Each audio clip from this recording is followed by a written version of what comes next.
Aujourd'hui, petite vidéo où je vais vous parler d'un film que je vous ai déjà rapidement présenté quand j'ai parlé de dystopie. Et j'avais envie de vous en parler un petit peu plus en détail, de vous faire une micro-critique de ce film pour vraiment essayer de vous donner un peu envie d'aller le voir parce que c'est un film que j'ai beaucoup aimé. Et en faisant une mini-critique, évidemment, j'en ai pas réellement parlé autant que j'aurais voulu. Donc voilà, je vais y consacrer une petite vidéo et on va donc parler aujourd'hui des Fils de l'Homme.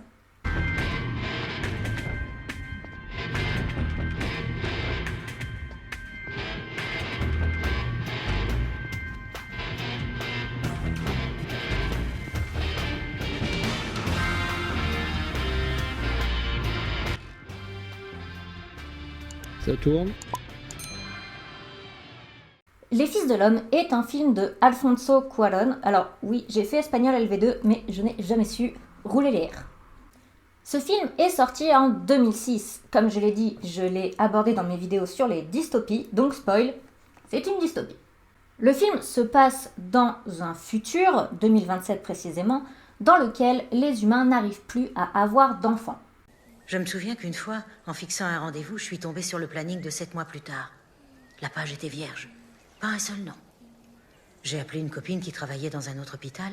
Ils avaient aucune nouvelle grossesse. Elle a téléphoné à sa sœur, en Australie.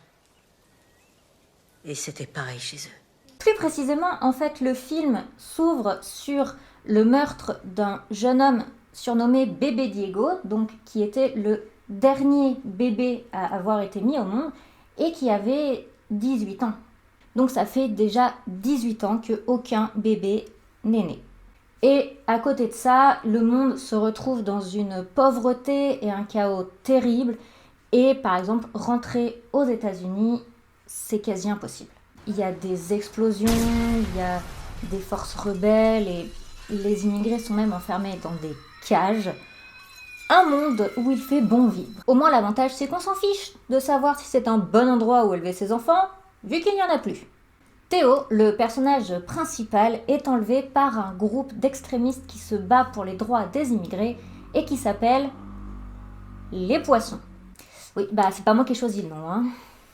Bref, donc les Poissons kidnappent Théo pour lui demander d'obtenir un laissez-passer pour la jeune qui K-E-E. C'est son nom, c'est pas qui la question, elle s'appelle qui. Grâce à son frère qui est haut placé, il réussit à obtenir ce laissez-passer. Le souci, c'est qu'ils vont se retrouver pris dans une embuscade et se retrouvent à fuir.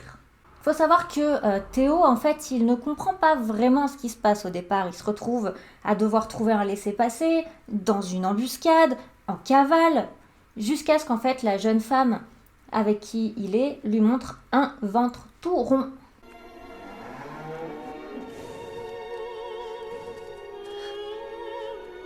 J'ai peur, Théo. Et oui, car elle est la première femme enceinte depuis 18 ans et il est donc très important de la mettre en sécurité avant la naissance du bébé. Il faut surtout éviter qu'il soit enlevé par l'État.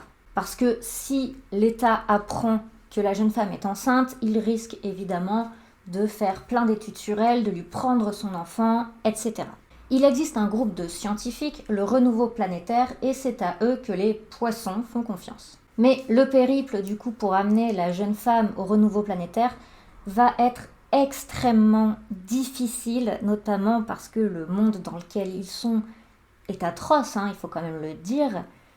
Et ça va être horrible surtout pour Théo, qui lui n'a absolument rien demandé à la base. Il vivait sa vie tranquille, il n'avait rien demandé, il se retrouve dans une mission humanitaire à devoir sauver une femme enceinte, le pauvre quoi. Sur internet, ce film a plutôt des bonnes notes, il a 3,9 sur Allociné et 7,6 sur Sens Critique. Et vraiment, c'est un très bon film, et je pense qu'il est intéressant, notamment car il montre un peu cette angoisse des pays, disons, civilisés, face à la chute des natalités. Car oui, sans nouvelle naissance, on se retrouve à avoir un monde qui ne se renouvelle pas, et du coup, au bout d'un moment, ça va être la fin du monde. Et c'est ce que montre le chaos complet dans le film Les Fils de l'Homme. Et d'ailleurs, c'est aussi la question dans la série The Handmaid's Tale, où la fertilité a drastiquement baissé. Bon, par contre, il y a encore des naissances dans The Handmaid's Tale, alors que dans Les Fils de l'Homme, il n'y en a plus du tout. Et vraiment, c'est un film qui est très intéressant. Déjà, visuellement, si vous aimez les films un peu apocalyptiques, au niveau visuel, les couleurs utilisées, etc., c'est vraiment très intéressant. C'est très bien fait. Et après, évidemment, l'histoire est très prenante. On s'attache beaucoup à ce personnage qui est Théo, qui pour le coup a, comme je le dis, rien demandé. Donc, on peut s'imaginer être à sa place assez facilement, puisque c'est un mec totalement lambda qui voilà, se retrouve pris dans une aventure beaucoup trop compliquée pour lui. Voilà, c'était juste un mec normal à la base, tout simplement, quoi.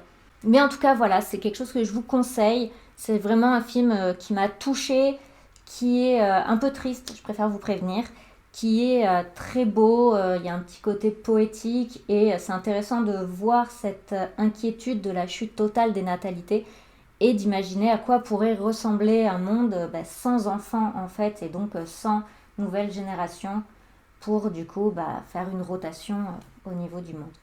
J'ai pas vraiment d'anecdotes sur ce film, j'aime bien normalement vous dire un petit peu des petites choses en fait sur mon rapport on va dire avec le film.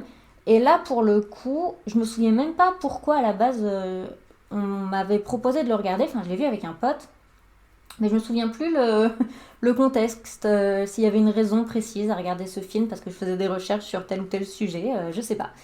Mais en tout cas, c'était une belle découverte, donc je le remercie de m'avoir montré ce film.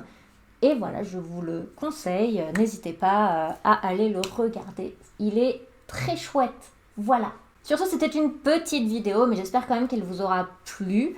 Je vais préparer des plus grosses vidéos prochainement. Donc en attendant, je vous fais des bisous et je vous dis à très bientôt.